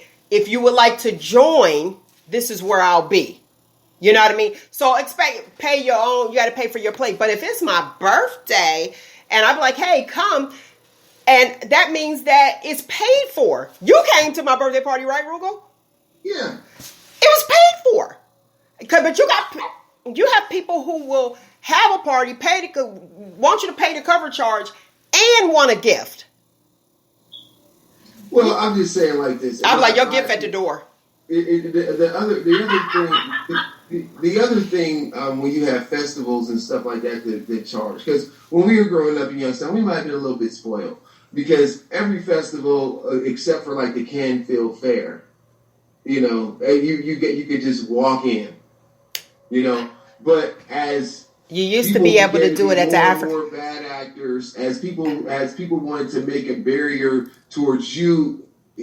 Towards certain people going to these events because of the fights. Oh no! Now we're gonna charge you. We're gonna charge you a minimal fee of $3 because we know it's some people that will not pay that money, and then we know it's people who will pay monies like when people like trash hotel rooms, right? You'd be like, why would you trash a hotel room? They have like your information slow. Somebody's credit card. You know what I mean? Like you off top, you losing $100 plus whatever. They're slow. But you do it anyway. So but the festivals, the price of admission gives them the ability to show their ass. Okay. Some festivals, like back in the day, the African Culture Festival that was downtown Youngstown, you did not have to pay for, but they started doing the cover charge so that it could cut out some of the riffraff or parents just having a babysitter dropping their children off and not being there with them. So I get it. Now let's move on to the cancel culture, well, not really cancel culture with her, but canceling Chrisette Michele versus Kanye with Trump. Remember she sang at his inauguration, everybody's like, bye, see you. Versus Kanye, who was up there, but they didn't cancel Kanye. What's your thoughts on, first of all, are we letting Chrisette Michele back in? We'll let you handle that one first. Oh, okay, I'll go first, but I'll be right back. Okay. I was going to say that it's misogynoir. It's a lot of sexism. And that's all there is to it. And that's why she got canceled and Kanye didn't. Okay. I think Kanye had way more social capital going into his decision. I think Kanye had the ability to fall back on those people who enjoy the Kardashians for whatever reason. I think Kanye has people are kind of like, he ain't been right since his mama died, right? So you had some people like, oh, Kanye has a mental health issue, that kind of thing. I think there's a bigger scope on, he has a bigger spotlight on what he has accomplished in his career prior to that. He made Jesus walk. Come on. You know what I mean? I mean, like, he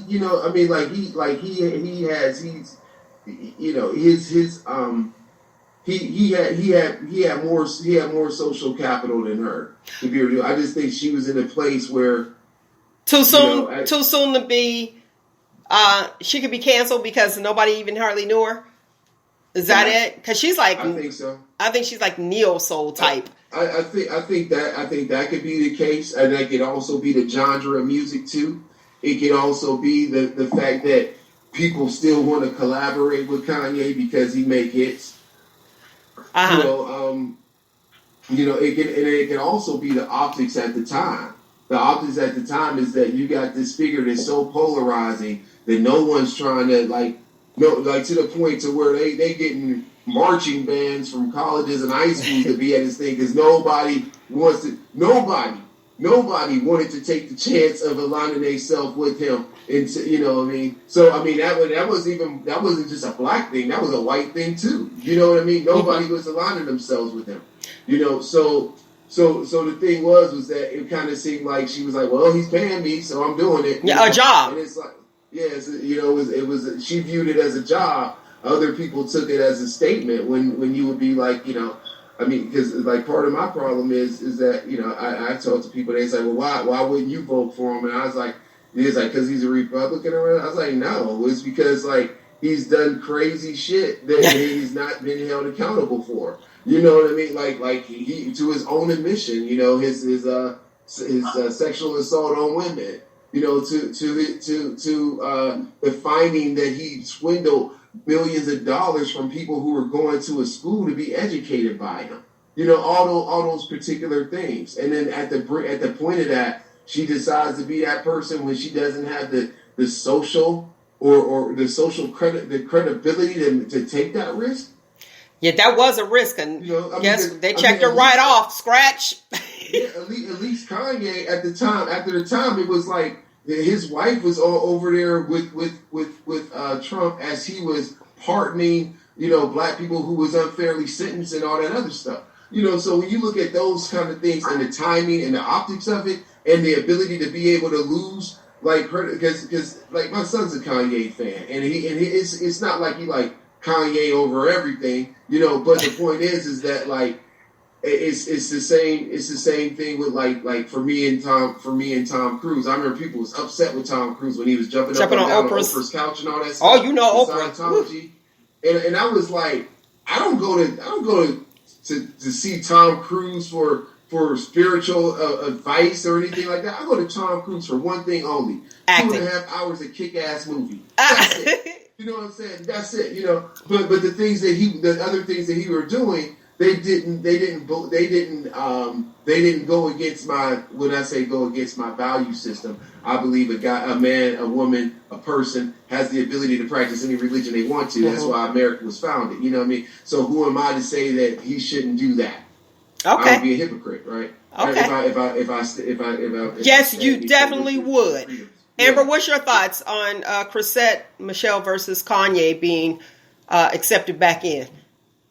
I agree with him. I think he's making very valid points. I would just say, like, similar to him and Tom Cruise, like, I disagreed with her choice, but I wasn't going to stop supporting her just because I disagree with this particular choice. And, maybe she needed the money. I mean, okay. Well, I'm saying, I don't know. I know who she is. I'm forgetting what her face looks like, but I damn sure can't name you a song.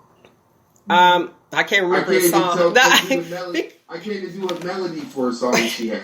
Because she wasn't out there yet. So, okay. I can see that. Speaking of Chrisette Michele, let's talk about Candace Owens really fast. Candace Owens, we know her. They call her, air quotes I'm using, Uncle Tom.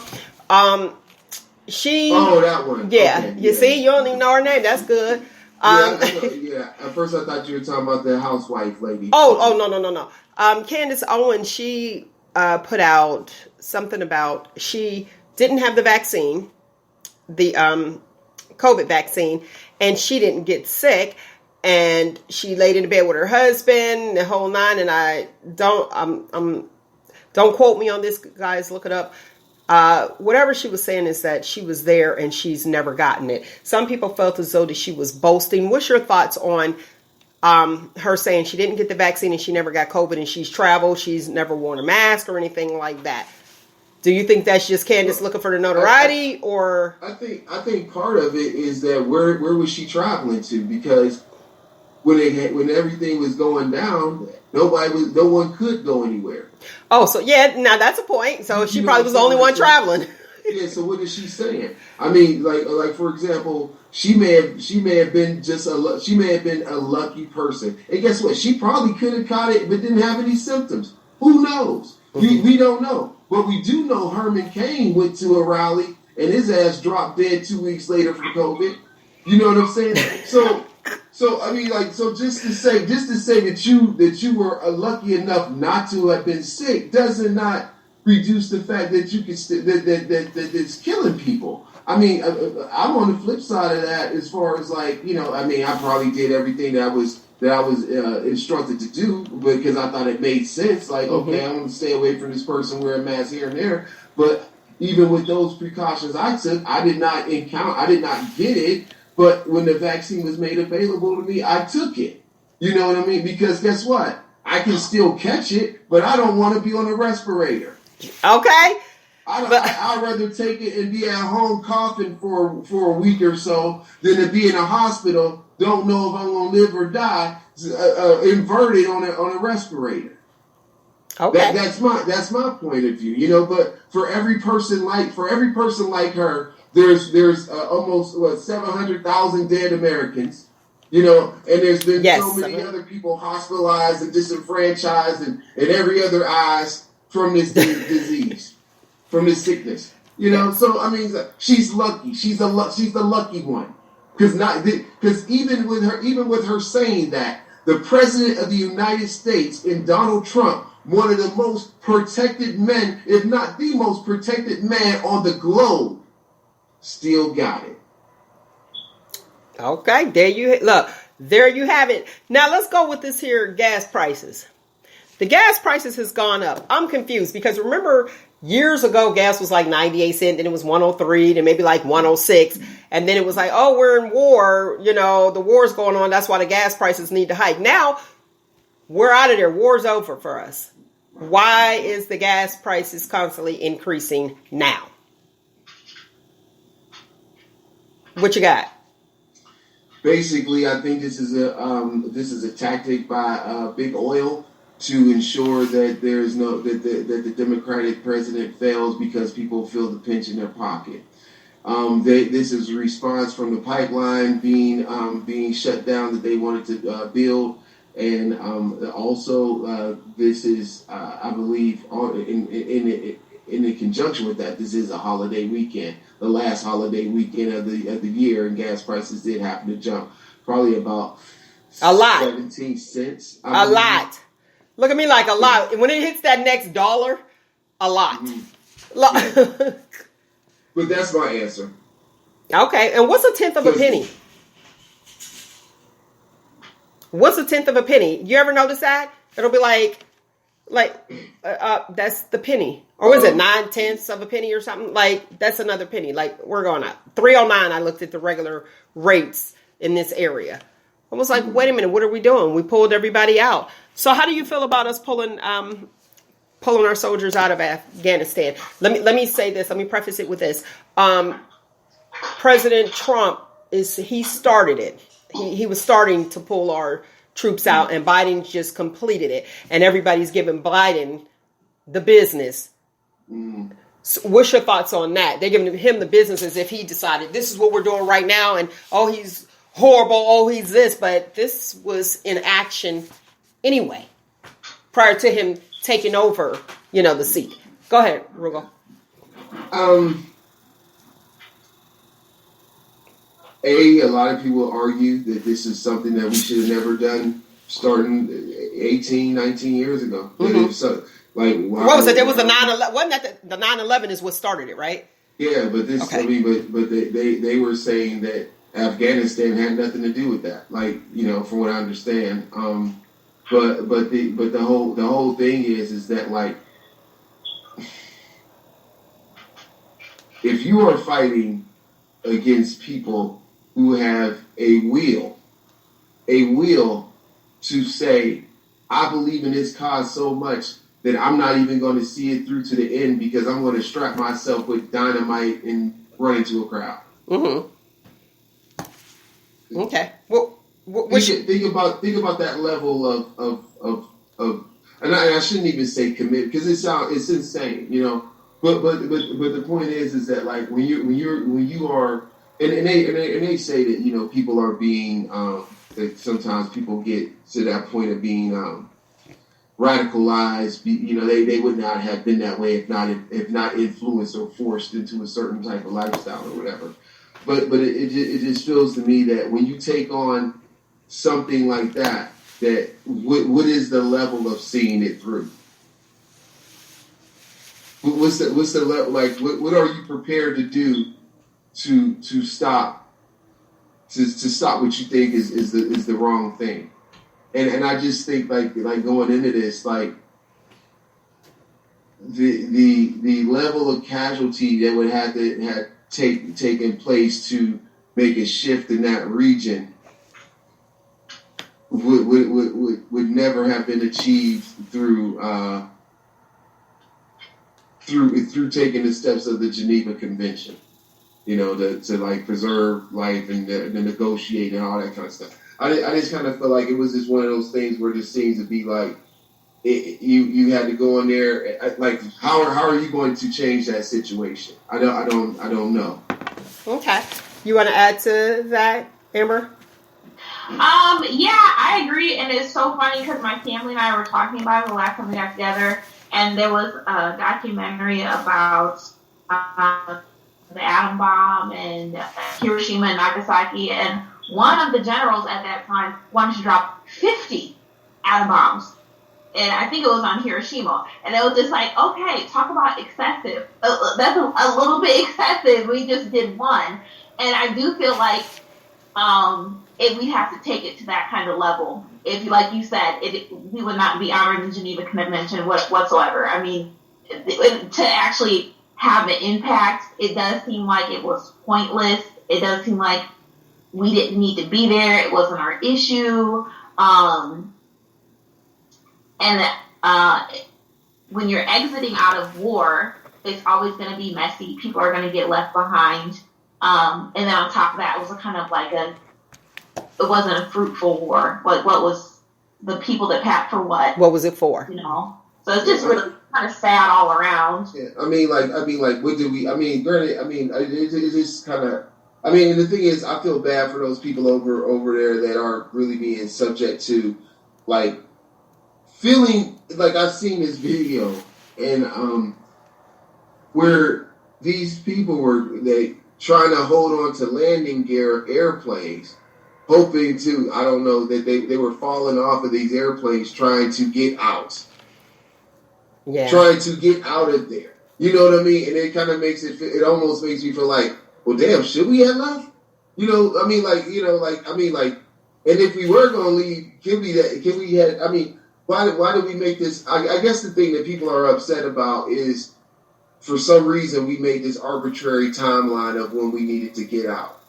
And it's kind of like, well, could we have took some people, at the time, whatever. And it just, that was the thing for me, was just like, how did this timeline get set up? Like, why was it like, we were like, okay, this is the day.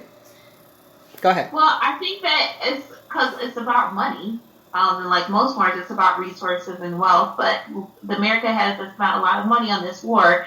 And while we've been busy at war, we have other countries, Asian countries, who are outpacing us academically, outpacing us with infrastructure, outpacing us with innovations. Like, America is no longer number one in an objective, measurable manner. And the things that we can measure, we are no longer. And then not only that, we are far, far from number one.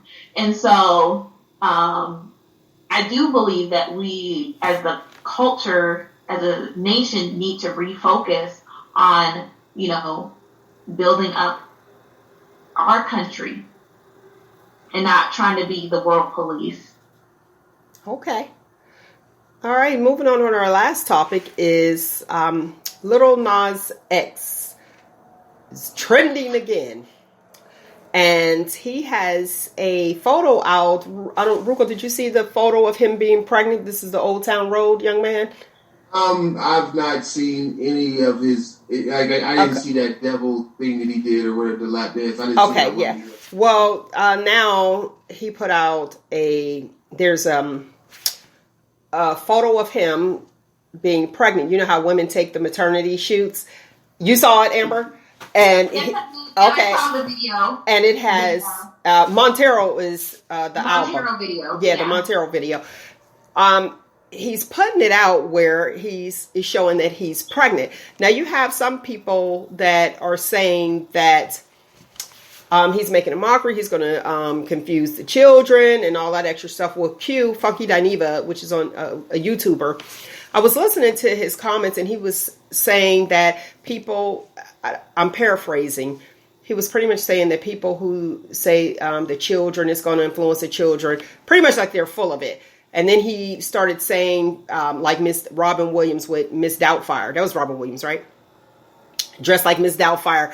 Tyler Perry made millions off of Medea being a female. However, and he went on and he added more people who were acting as females. But in this particular photo, it is him being a man being pregnant. Now, word to the curb, look, the internet, the INNA, the internet is saying that Lil Nas X trolled Drake because Drake's album, Loverboy, Certified Lover Boy, that's what his album is called, and it released yesterday, and it has a bunch of pregnant emojis. So now his Lil Nas's album is supposed to be released September the 17th, and it has the male emojis being pregnant on his. Now, some people feel as though that it's a stunt that he did that so that his name is still out there. And it's almost like, what's her name? The one that had the booty out at the NBA game. Lizzo. Yeah, it seems like it's a little Lizzo-ish. Like, you know what I mean? And I have to say, Lil Nas X, he is talented because I love that song. That, you know what I mean? And I like his music, like the beats bang. The beats do bang. However, it's like he wants to be seen and he's doing things to trend where we're looking at and I'm going to say it, the foolishness of it and not his talent. Looking at his antics. Let me say that, his antics. Now, I just feel like being a pregnant male, come on. You know, to each his own, you do your thing. And Q had something to say about that. He was like, people need to be who they are. I totally agree. People need to be who they are. But find you. Be who you are. Not the antics. You know what I mean? And it's interesting that you have people who are gay. And I'm not saying all because, you know, I love my gays. However, you have, again, you have those who are making a mockery and then they go and revert back on, I'm being picked on. Meanwhile, they're picking on people. And I'm like, come on now. So it's okay for you to say what you want to say about other people. But then when somebody says it to you, now you feel like you're being picked on. Come on now. And let's go to the science. A pregnant male, stop it. Go ahead, Amber. Couple things. Because this doubles back to a conversation we had a while ago. But as far as like the transgenders and the athletes, to me, I found it distasteful. I think it was definitely a publicity stunt, and that's fine. But I think it's making a mockery of womanhood. Yes, as a female.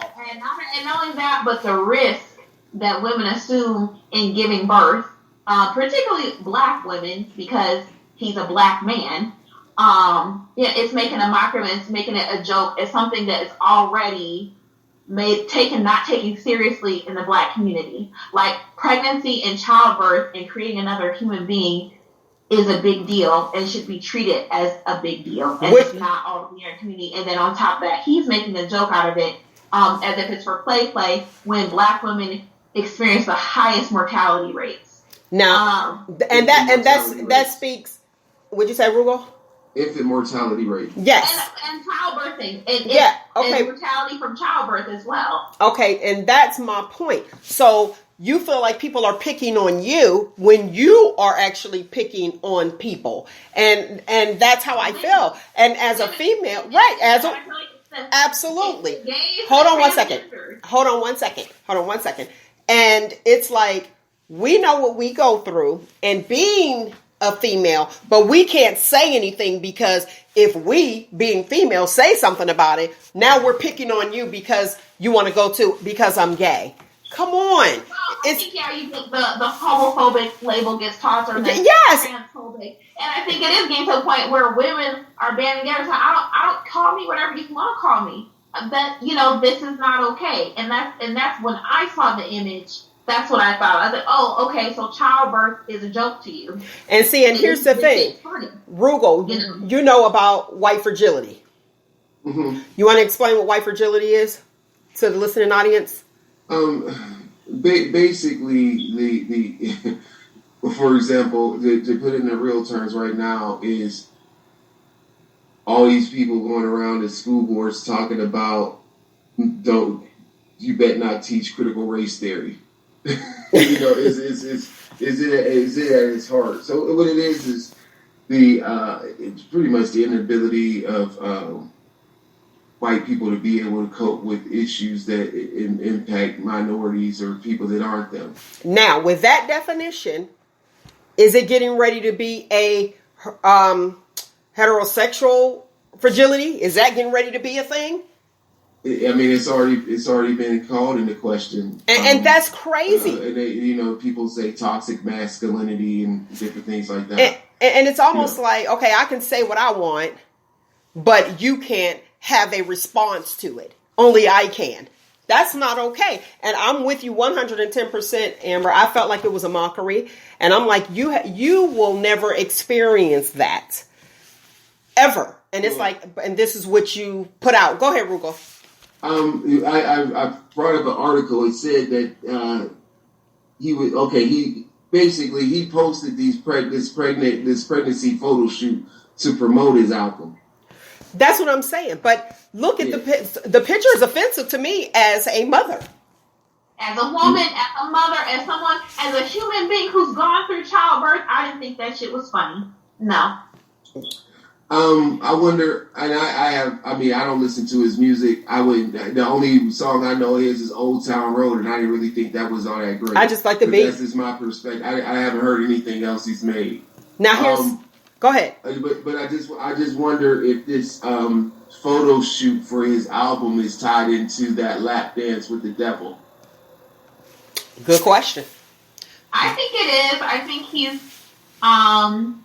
and I haven't seen that video. Oh, I'm sorry, go ahead. It wasn't, it was just basic, like, biblical story visualized. I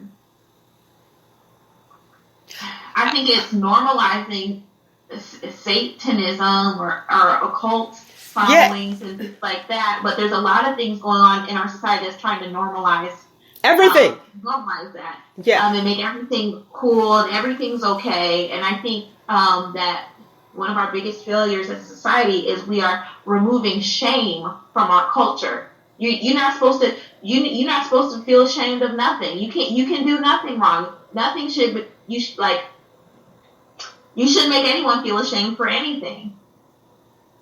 And I think it's backwards. And this is a part of it. And this is the end result. When it's just like, okay, that was wrong. Okay. You can't do that to people. All right. I do want to put this out here because we're coming to the close. Drake, who didn't do any of the extra antics, his album, as of yesterday, September 3rd being released, is streaming at number 1. That's what I had to say. And also, for that Old Town Road, it was a lot of children that liked that and became fans. And it's like, okay, so that's probably why they're saying it gives children mixed messages. You know what I mean? While other people were saying men can't have babies, even though you have your Tyler Perrys and all of them that are acting, and they played women roles. So it was a woman role, everything, not a full man face with, the stomach being out. He's an artist and, his stomach protruding. I just thought it was just too much, but that's just my opinion. All right, lovely people, we are coming to the close of today's show. I thank you, Amber, for coming on, and Roogle the Movie Guy. We thank you, the co-host, being present, especially on your anniversary weekend. So I truly appreciate you. Okay. Today's footnote is "It's okay to be you," which is my slogan. However, you have to be held accountable. Accountability is everything. So in everything that you do, just understand that you are accountable. And I want to say this too. There's a lot of celebrities. Well, I think it was Charles Barkley too, that said he wasn't a role model when he spit on the fan or whatever it was some years ago. Well, he accidentally spit on a little girl. Okay. I remember I was watching the game. I remember it, but yeah. They was like, he spit. And he's like, I'm not wasn't that him that said he wasn't a role model? It was something else. He used to get in fights and stuff too. But he was saying, yeah, I ain't a role model. Okay. But when you are in that celebrity realm and you get there, little people look up to you. They're always watching. All right, my lovely people, that is it. Thank you so much again. I had to just put that out there. Find you, embrace you. Most importantly, always, always love you. Until next week, people. Shop Talk right here on your favorite podcast. Check us out. Let's Shop Talk. That's it. And like us on all socials. We truly appreciate it. All at Shop Talk with Mel.